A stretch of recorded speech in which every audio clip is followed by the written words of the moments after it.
Good morning, everybody. It's a good Friday morning, and looks like it's going to be a beautiful sunny day.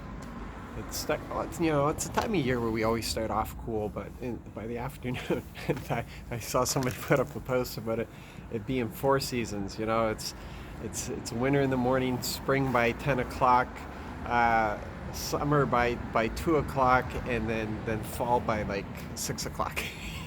That's about what it is right now. Um, Continuing to read uh, Nehemiah. Nathaniel was the name that was coming to mind. There's no book on Nathaniel. Nehemiah.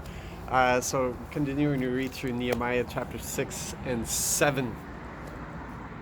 And we just continue to see what an incredible um, man that God had risen up in this situation. Incredible in his own abilities, but even more incredible with what God was bringing out of him.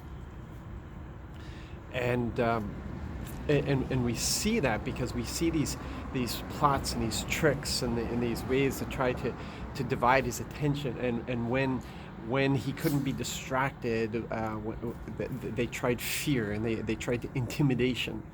And Nehemiah just dispatched that. Or he just simply said, what you're writing, there's no truth in what you're writing. It's simple as that one line, and just dispersed with that. And then they tried it with deception, sending in false prophets, and the Lord gave Nehemiah the insight to see that these are false prophets. He let him see that these were false prophets, so that Nehemiah could continue and finish what he needed to do, and and he stood up under it. He stood up under all of this. I think most of us were probably caved, ran away, hidden, decided that somebody else could do with this, because we don't seem to have a lot of stamina and determination. There's some very unique, incredible individuals that I have met and encountered, that no matter what, they push through, because they know who the Lord is, and they know who they are in the Lord, and they grab 100% what their mission is. And we can get it right with who the Lord is. We can get it right with who we are in the Lord. But where we sometimes waver is, what is the mission that I've been given? What has He called me to? What is my purpose? And if those three things aren't clear for us, we can find ourselves caving when it gets hard, when the pressure comes in, when it becomes a difficult thing for us. If we don't know who the Lord is, we'll cave. If we don't know who we are in the Lord, we'll cave. If we don't know what our mission is, and that it's been given to us by Him, we'll cave. And so we need these three to be able to be like a Nehemiah. And the Lord equips us. He provides for us. He gives us the insight. He lets us see what's going on. He brings us to a place where we're operating from the unseen and not from the seen. If we're constantly assessing things according to how we see it and not how God sees it, then that will be discouraging for us as well.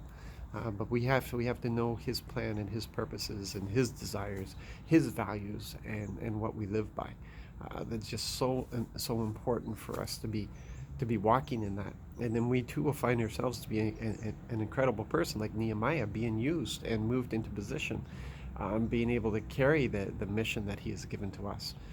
And it doesn't matter if there's people in our midst that are trying to confuse us, and we have to understand that the enemy will deceive people around us so that they will discourage us. And that's not saying that they themselves are evil people, but the enemy can deceive them so that they can be discouragers to us, telling us that we can't do this, we can't do that, and just ruining us. If you want to say ruin, if that's the word you want to apply there, ruin us in this thing. And we've got to get back to the city square. We've got to get back to the place of influence, where we impact, where we bring God's voice into the town square and into discussions and everything else. And we need to rely on him. We need to make sure it's his mission, because if he's not in it, we don't want to be in it. It's as simple as that. So it's a constant walking with him. It's not like he gives us our marching orders and off we go and that's it. It's a daily checking in. It's a daily making sure we're okay. A daily that connection, that flow, because the power for these things comes from him. He's put it in us, but there's no release if we are not connected to the vine. Then there's no release of that. There's no fruit. There's nothing that's being produced. I gotta stop, because I gotta reflect on some of this stuff myself. So listen, have a beautiful, wonderful day. Enjoy the sunshine. Enjoy these nice days while we have it, because we know what's coming. But the good news is that spring is coming in 6 or 7 months. 6 or 7? I think it's less than that. Yeah, it's like 5 months. 5 months, spring is here. Just keep that in mind. 5, 4. Hey, it's getting better. 4 months. 4 months, spring is here. Not really, but it just like sometimes we have to look past the season that we're in to have our hope renewed.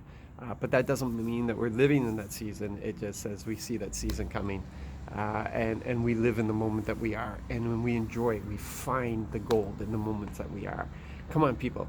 It's time to let the joy in. It's time to let the celebration be there all the time. Don't take yourself too seriously, but at the same time realize who you are and the mission that's been given to you. Yeah, come on now. God bless, guys. Love you.